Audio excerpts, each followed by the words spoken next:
নমস্কার বন্ধুরা, সংবাদ সোচ্চারে আপনাদের স্বাগত। আজকে বিষয় হচ্ছে ফের রাত দখল কর্মসূচি। আপনারা জানেন 9 তারিখ সুপ্রিম কোর্ট মানে আগামীকাল আর কি সুপ্রিম কোর্ট রাত দখল এই আমাদের আরজিকর যে ডাক্তার ছাত্রীর জঘন্য হত্যাকাণ্ড হয়েছে সে বিষয়ে সুপ্রিম কোর্টে যে মামলা রুজু হয়েছে, যে মামলার শুনানি হওয়ার কথা ছিল গত 4 সেপ্টেম্বর, সেই দিনকে হয়নি। প্রধান বিচারপতির অসুস্থতার কারণে সেই মামলার শুনানি হবে আগামী 9 তারিখে সোমবার। তো স্বাভাবিকভাবেই বহু মানুষের কাছে একটা বিষয়, সেটা হচ্ছে আজকে একটি অনুষ্ঠান বাড়িতে গেছি, সেখানেও বেশ কিছু মানুষের একই আলোচনায় একই প্রশ্ন জিজ্ঞাসা, সেটা হচ্ছে বিচার কবে পাওয়া যাবে, বিচার কবে হবে।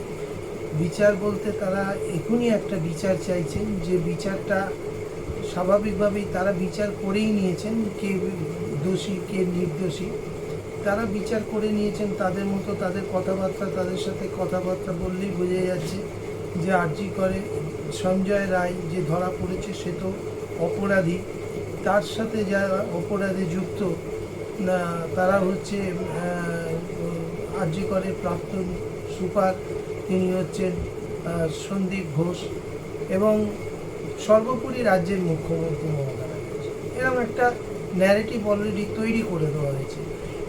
এটা কিন্তু মানে একদম অত্যন্ত সাধারণ মাপের মানুষ, যাদের সাধারণ মানে মেধার মানুষ, যারা শুধু সাধারণ মেধা বললেও ভুল বলা হবে, বেশ কিছু শিক্ষিত মানুষ তারাও কিন্তু এটা মানে ভেবে নিয়েছেন, তারাও এই বিচারটাই তারা চাইছে।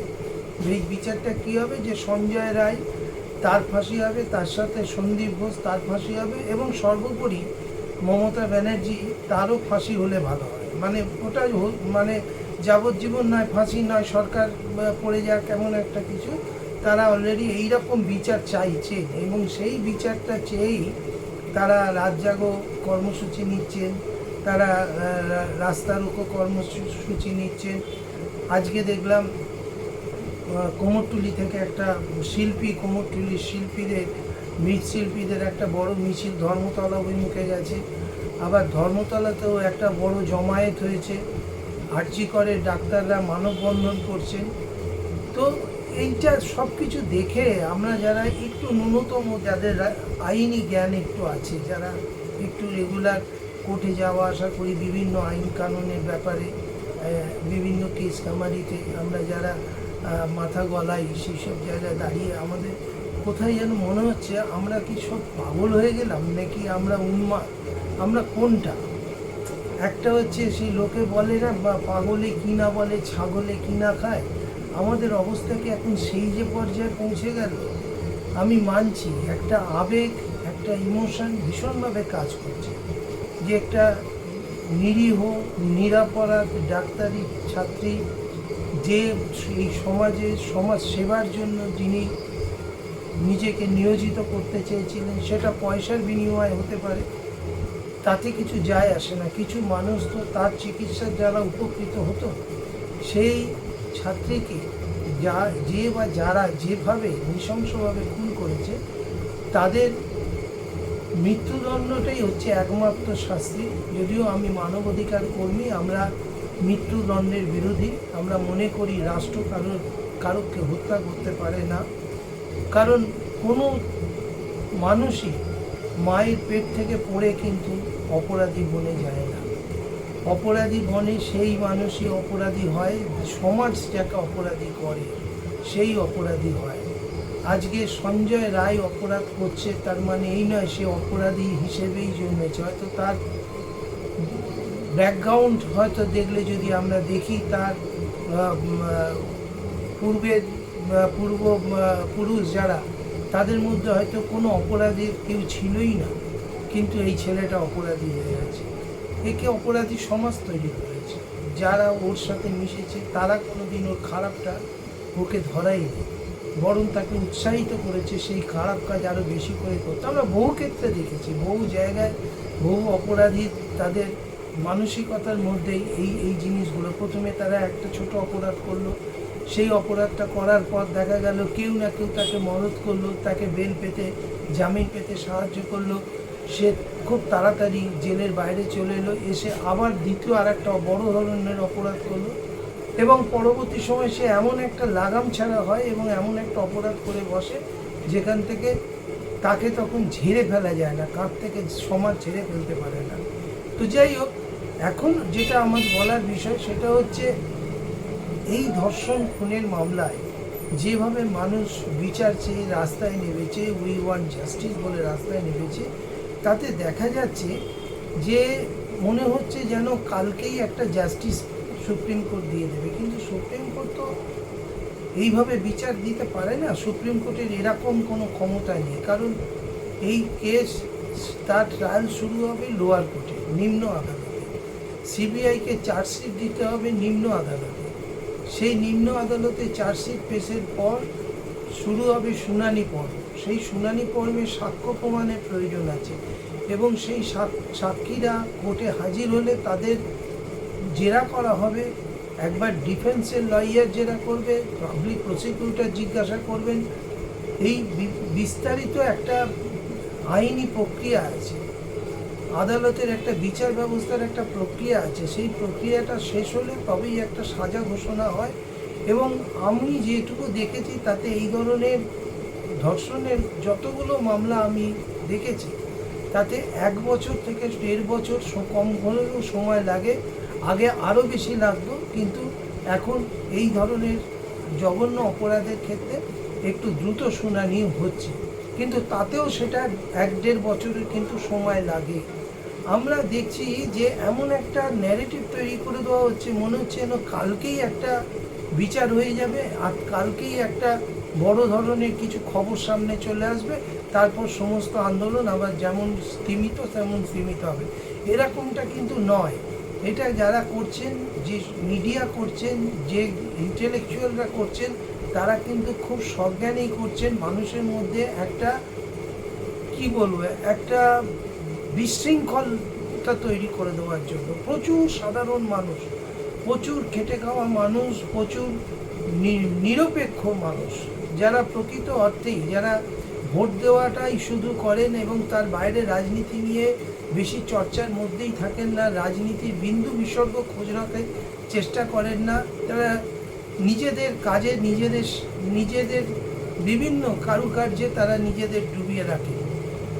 সেই সমস্ত মানুষগুলোকে পর্যন্ত রাস্তায় নামিয়ে দিয়ে তাদের দিয়ে বলানো হচ্ছে উই ওয়ান্ট জাস্টিস, বিচার চাই, বিচার চাই। বিচার চাই মানে এমন নয় যে এই বিচারটা সঠিকভাবে চাই, এই বিচারটা এমনভাবে হোক যাতে কোনো অভিযুক্তই তারা যাতে কোনো রকমভাবে পালিয়ে যেতে না পারে, তারা যাতে কোনোভাবে আইনের ফাঁক গলে বেরিয়ে যেতে না পারে।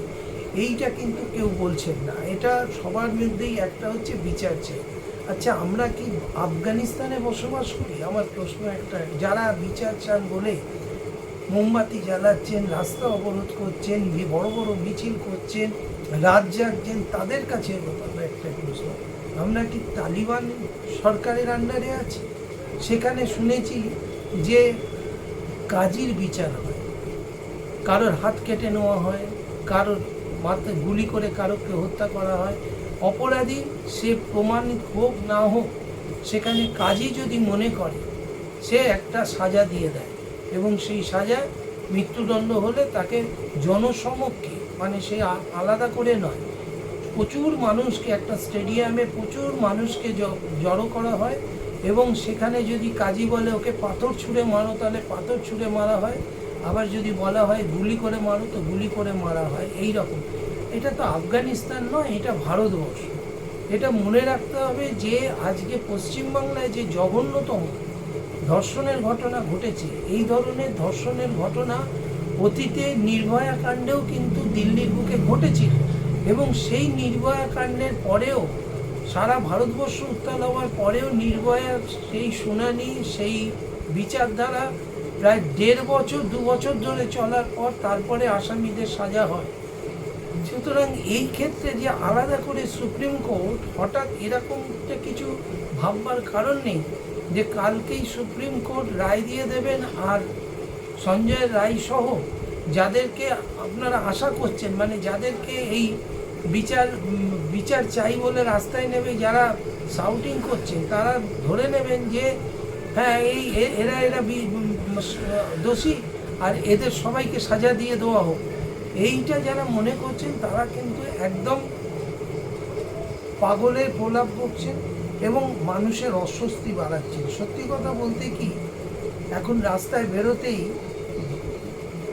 আশঙ্কা ডাকছে কখন কোন রাস্তা ব্লক হয়ে যায়, কখন কোন রাস্তায় অবরোধ তৈরি হয়ে যায়। গত পরশুদিন আমি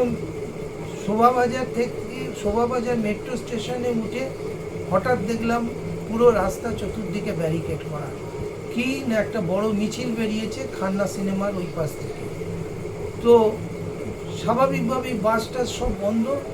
আমি একজন হার্টের পেশেন্ট, আমাকে শোভাবাজার থেকে ভিআইপি উল্টোডাঙ্গা পর্যন্ত হাঁটতে হাঁটতে আসতে হলো।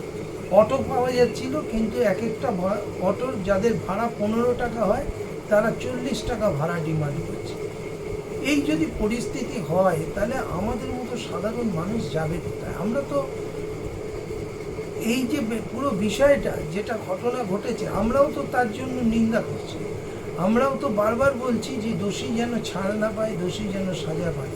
কিন্তু তার মানে এই যে একটা চরম নৈরাজ্য সৃষ্টি করবে। বহু লোক বলছেন যে যদি 9 তারিখে সুপ্রিম কোর্ট সদর্থক কোনো পদক্ষেপ না নেয় তাহলে আমরাই সেই পদক্ষেপ নেব। কি পদক্ষেপ নেবেন? না, নবান্ন দখল করে দেবো, নবান্ন দখল করে নেবো, পশ্চিমবঙ্গ দখল করে দেবো। কি মানে কি বলবেন এগুলোকে পাগলের প্রলাপ ছাড়া আর কি বলা যেতে পারে? যারা এইসব কথা বলছেন তারা মনে হয় জানেন না ভারতবর্ষের আইনটা বাংলাদেশের মতো নয়।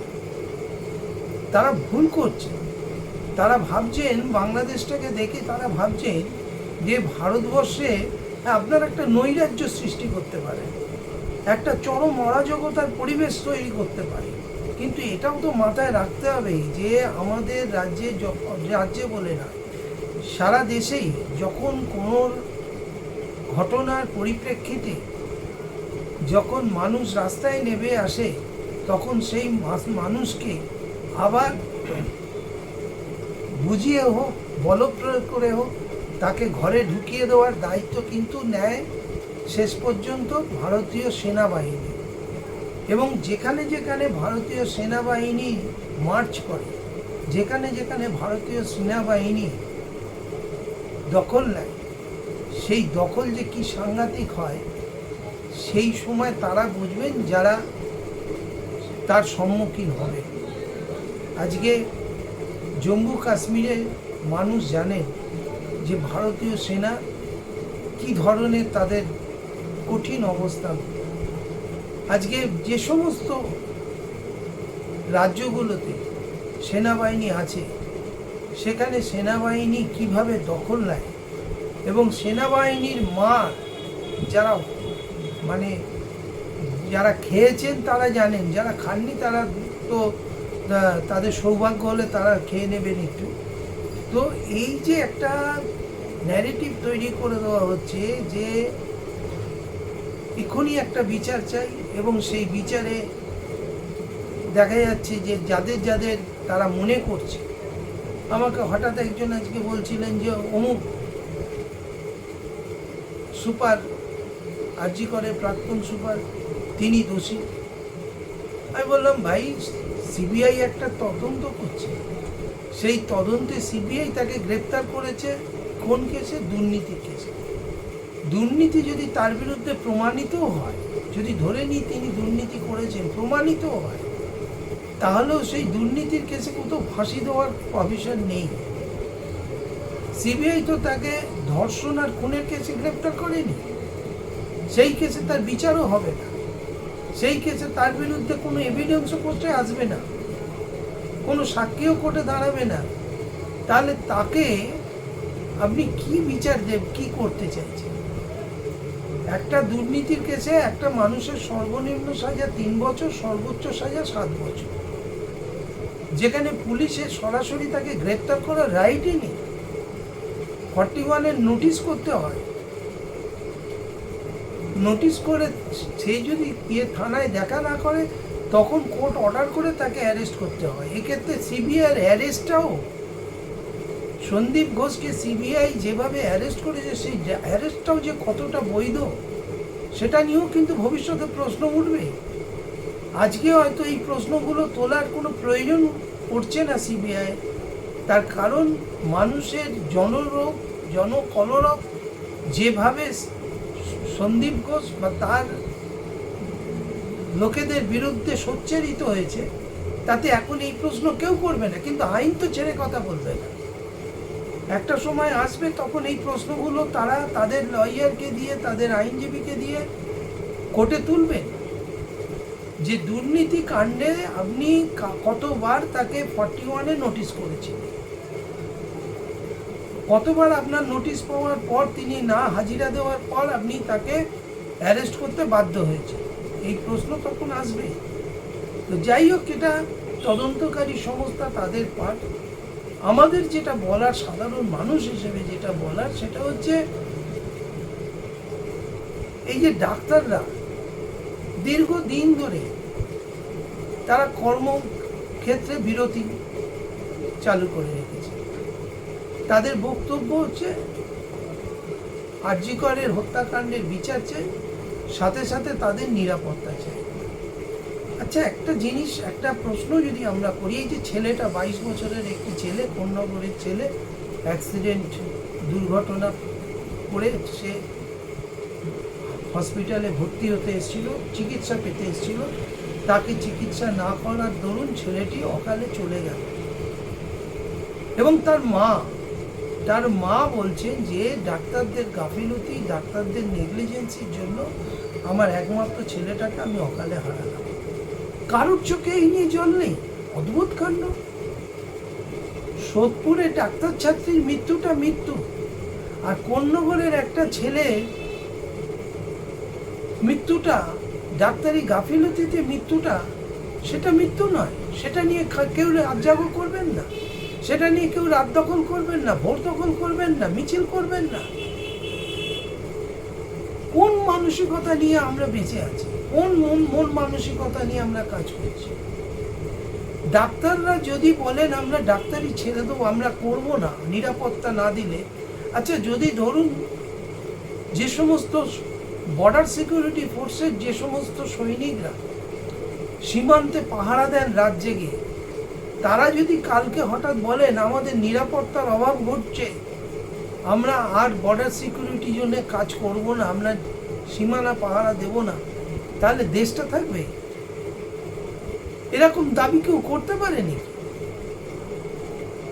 ডাক্তার বলবে আমার নিরাপত্তা দাও, না হলে আমি ডাক্তারি করব না, আমি পেশেন্ট দেখবো না, চিকিৎসা করব না।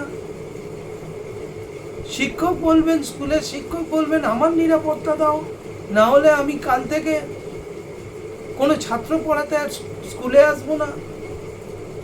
অথচ বাড়িতে বসে বসে মাস গেলে মাইনেটা নেবো। এসব হচ্ছে নাকি? এগুলো হয় নাকি এইভাবে? কিছু মানুষ তারা আবেগ তাড়িত হয়ে গেছে। আবেগে তো সব চলে না। একটা জঘন্য নৃশংসতম ঘটনা, তার বিরুদ্ধে প্রতিবাদ হোক। সেই প্রতিবাদটা হওয়ার দরকার এই কারণে আরো বেশি, যাতে প্রশাসন এবং বিচার ব্যবস্থার উপরে একটা চাপ তৈরি করা যায়। কিন্তু সেই চাপটা এরকম নয় যে বিচার ব্যবস্থাকে তারা বলে দেবেন যে আপনি এই পথে বিচার করে দিন। যার জন্যই এর আগের যে ডেটটা 4 সেপ্টেম্বর যেটা বিচারটা শোনার কথা ছিল, 5 ডিসেম্বর যেটা শোনার কথা ছিল মহামান্য সুপ্রিম কোর্টে, সেই দিন সেই বিচারটা শোনেননি। তারা ইচ্ছা করেই হয়তো শোনেননি, যেটা আমার ধারণা। ইচ্ছা করেই তারা শুনানিটা সেই দিনকে তারা করেননি, কারণ তাদের যে কোনো অবজারভেশন তার ব্যাখ্যা অন্যরকম হতো, তার ব্যাখ্যা ভুলভাল ব্যাখ্যা হতো। কারণ সোশ্যাল মিডিয়া এবং কিছু মিডিয়া, কিছুদিন আগে একটি পোর্টালে দেখছিলাম একজন বর্ষীয়ান সাংবাদিক, তিনি অভিযোগ করলেন যে 3-4টি মিডিয়া তারা 250 থেকে 300 কোটি টাকা সরকারি অ্যাড পাচ্ছে, বিজ্ঞাপন পাচ্ছে, যার জন্য তারা এই রাজ্য সরকারের বিরুদ্ধে যা নয় তাই অপপ্রচার করে চলেছে। আর সেই অপপ্রচারের স্রোতেই মানুষ ভেসে যাচ্ছে, সেই অপপ্রচারের স্রোতেই মানুষ কিন্তু রাস্তায় নেমে পড়ছে, এবং যারা নেমে পড়ছেন তাদের মধ্যে শতকরা 99% মানুষ তারা আইনের অ আ ক খ জানেন না। তারা জানেন না যে কালকে যদি তার উপরে কিছু অ্যাটাক হয়, সে যদি কোনো আইনি সমস্যায় পড়ে তাহলে তাকে কিভাবে সেই আইনি সাহায্য তিনি পেতে পারেন। আমরা দেখেছি মানুষ সবচেয়ে বড় অসহায় হচ্ছে বিচার ব্যবস্থা। সেখানে গেলে উকিল যে কোনো রকমভাবে আপনি যদি একটু সৎ উকিলের পাল্লায় না পড়েন, আপনার দিনের পর দিন আপনার যে সমস্যা সেই সমস্যা আরো বৃদ্ধি পেতে থাকবে। সুতরাং এই যে ঘটনাটা নিয়ে আজকে যে জিনিসটা হচ্ছে, যে কাণ্ডটা হচ্ছে, ভোর দখল, রাত দখল, দিন দখল, দুপুর দখল, এবং সবচেয়ে বড় কথা যে সমস্ত বক্তব্যগুলো উঠে আসছে যে অমুক দিন বিচারটা না পেলে আমরা এই বিচারটা করব, এত সস্তা। কোথায় দাঁড়িয়ে কথাগুলো বলছেন? কোন মাটিতে দাঁড়িয়ে কথাগুলো বলছেন? বারবার বলছি, মাথায় রাখবেন এটা ভারতবর্ষ। বহু জাতি উপজাতি, বহু ধর্ম, বহু বর্ণের সমন্বয়ে এই রাষ্ট্র, এই দেশ। একে এইভাবে দেখলে কিন্তু ভুল দেখা হবে। আবারও বলছি, ভারতবর্ষটা বাংলাদেশ নয়। বাংলাদেশের যা ঘটনা ঘটেছে সেই চিত্রে যদি কেউ ভারতবর্ষের পশ্চিমবাংলাটাকে নিয়ে যেতে চান তাহলে মহামূর্খামি করবেন। কারণ পশ্চিমবাংলায় যে সরকারটা ক্ষমতায় আছে সেই সরকারটা একটা নির্বাচিত সরকার। সেই সরকারটা কেন্দ্রীয় সরকারের তত্ত্বাবধানে নির্বাচন কমিশনের নিয়ন্ত্রণে একটা নির্বাচনের মধ্যে দিয়ে ক্ষমতায় এসছে। এবং 2 মাস আগে যে সরকার তার লোকসভা নির্বাচনে, 18 লোকসভা নির্বাচনে এই রাজ্য থেকে 29টি আসনে ভোট পেয়েছেন, 46% উপরে ভোট পেয়ে মানুষের রায় পেয়ে জিতেছেন। আজকে আমরা যখনই এইসব কথা বলছি তখনই কিছু লোক আমাদের চটিচাটা বলছে। চটিচাটা বলুন, তাতে অসুবিধে, তাতে সত্যটা মিথ্যে হয়ে যায় না। তাহলে মানে 46%, 47% মানুষ যারা এই সরকারটাকে ক্ষমতায় এনে ভোট দিয়েছেন তারা সবাই চটিচাটা। তো ভালো কথা, দেশের বৃহত্তর সংখ্যার মানুষ, রাজ্যের বৃহত্তর সংখ্যার মানুষ যদি চটিচাটা হয় তাহলে তো বলতেই হবে সেই চটির অনেক গুণ আছে। মূর্খ নয়, এই 46-47% মানুষ মূর্খ নয়। কিছু যাদবপুরের পণ্ডিত রাস্তায় নেমে কারোকে চটিচাটা বলে দেবেন আর সবাই চটিচাটা হয়ে যাবেন, এই ধারণাটা কিন্তু একটা আত্মহননকারী সিদ্ধান্ত। তাই আজকে এই ভিডিও বার্তার মধ্যে দিয়ে এটাই বলতে চাই, একটু ভেবে চিন্তে রাস্তায় নামুন। 1 মাস অতিক্রান্ত হয়ে গেছে, এবার কাজে ফিরুন ডাক্তারবাবুরা। আপনাদের জন্য বহু মানুষের অকালে জীবন চলে যাচ্ছে, পরোক্ষে আপনারা কিন্তু খুনি হচ্ছে। যে সঞ্জয় রায়ের বিরুদ্ধে আপনারা এত সোচ্চার, সেটা মাথায় রাখবেন। ও তো সরাসরি খুন করেছে, সরাসরি ধর্ষণ করেছে, খুন করেছে, আর আপনারা পরোক্ষে খুন করছেন, পর্দার আড়াল থেকে খুন করছেন, নিজেদের কর্তব্যে অবহেলা করে, গাফিলতি করে মানুষকে খুন করছেন। এটাও কিন্তু এক ধরনের হত্যাকাণ্ড। ভবিষ্যৎ এর উত্তর নিশ্চয়ই চাইবে, জবাব নিশ্চয়ই চাইবে। নমস্কার, ভালো।